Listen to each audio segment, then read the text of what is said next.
মিলি কিছু আছে, এই যে দেখেন এটা কিন্তু ভাইরাল কাশ্মীরি, এটা পায়জামা আর এটা হচ্ছে জামা। জামাটা দেখেন তারপর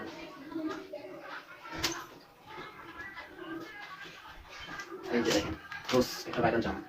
এটা রেটটা শুনলে এটা কিন্তু শেষ হয়ে যাবো, আমি আগে বলে রাখতেছি এটা শেষ হয়ে যাবো, ঠিক আছে। জামাটা ধরেন এটা একদম সেই অপর ব্যাক সাইড আপনাদেরকে দেখেন, এই যে দেখেন ব্যাক সাইড। লাইভে যারা আপনার পারচেজ করবেন তারা কিন্তু ডেলিভারি, তাদের জন্য ডেলিভারি চার্জটা ফ্রি। লাইভে যারা আজকে এই যে লাইভে যারা পারচেজ করবে তাদের জন্য ডেলিভারি ফ্রি। আর এখান থেকে আরো কিছু কম রেটে পাবেন আপনারা, যখন আমরা এগুলো ছবিটা ছাড়বো তখন রেট আর লাইভের রেট আপনারা জেনে নেবেন, দেখবেন অনেক পার্থক্য। তো ওই হিসাবে বিবেচনা করে লাইভে, কারণ আমরা লাইভে যখন আসি তখন এই ফার্স্ট আসছি, তারপরে লাইভে আসলে আমরা অফার দিব, আর লাইভে অফারের মাধ্যমে আমাদের স্টক ক্লিয়ারেন্স করে ফেলবো। সো দেখতে পারেন এগুলো আপনার রাফ ইউজের জন্য, বুঝছেন? রাফ ইউজ, এটা কিন্তু রাফ ইউজের জন্য হলো প্রাইস হিসেবে অনেক কম, এই প্রাইসে আপনারা পাবেন না। আপনারা স্ক্রিনশট নেবেন, স্ক্রিনশট নিয়ে এগুলো আমাদেরকে ইনবক্স করবেন।